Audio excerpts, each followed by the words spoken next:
Climate change and renewable energy are high on the international agenda. The Middle East, the core of the planet's sunbelt, is already engaging with this energy transformation, diversifying into solar. Helping meet this demand is Qatar Solar Technologies. Its chairman and CEO, Dr. Khalid K Al Hajri, joins me now. Dr. Al Hajri, what is the future of the solar energy industry? There is a projection by 2040 that 60% of the energy will be represented by renewable. 26% of that will be from solar.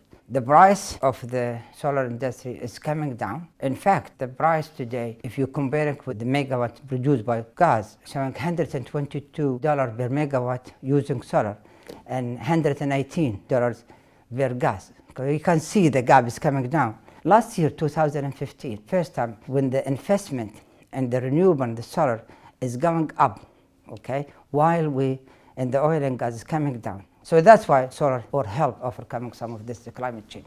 Qatar Solar Technologies will be laying the foundation for the solar industry development across the MENA region. You've made significant investments in the photovoltaic businesses Centrotherm and Solar World. How does that position QSTec across the photovoltaic value chain? One of our vision is to be a globally leading integrated company. Getting involved in Solar World, which is the major producer in panels in Europe, as well as in the USA, and also Centrotherm, which is a German company, technology provider, 95% of the polysilicon market share worldwide, and the semiconductor, they have 45% in the market. So we're three of us working together in research and development and benefiting from each of us experience, know-how, and knowledge. That also will be reinforced by the use of Qatar Science Technology Park and Qatar Foundation. And we think this will bring about a lot of improvement in the solar industry across the globe, and mainly we'll start with the MENA. You've been building your own polysilicon production plant, the first of its kind in the Middle East. Tell me about that. We have 1.2 million square meters. One of our vision is to be a globally integrated leading organization in the solar industry. And that land will accumulate around about 6.5 gigawatt facilities, from polysilicon up to the panel production. We're doing it in a very strategic approach. We are building a polysilicon plant, and that by the end of this year will be producing 8,000 tons.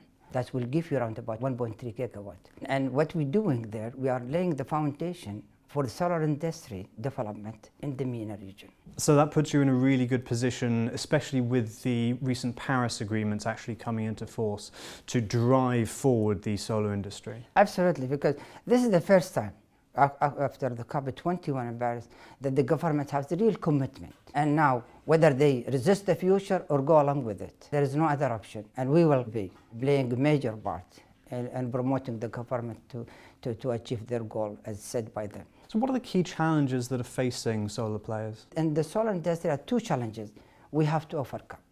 One, to bring the price down. Two, the storage. And that will come through the research and development. And by dealing with Solar World and Qatar and Centrotherm and Qatar Solar Technology through Qatar Science Technology Park and Qatar Foundation, that really will make the platform for a positive contribution amongst this consortium for overcoming these challenges. And that challenge is not only for the consortium, we will make it available for the rest of the solar industry key players. Actually, there is another third challenge, and that's the fragmentation of the industry. Solar industry so far is very fragmented, and we need to work on this to make it one group and exchanging information between all the producers and key players in the solar industry to make it more competitive against other sources of energies. Finally then, what does the future hold for QSTec? The future, we would like to be a globally integrated company worldwide. We have already started with our consortium with Solar World and Centrotherm. Two, we would like to work together for making research and development and working simultaneously while we are building our plan and our name globally. And thirdly, we will support the government for achieving their goal as they set by them based on the COP21. Dr. Al Hajri, thank you very much. Appreciate it so much, thank you. Thanks for watching. You can find out more about Qatar Solar Technologies at worldfinance.com, and please subscribe for more stories from the GCC region, as well as all the latest insights from World Finance.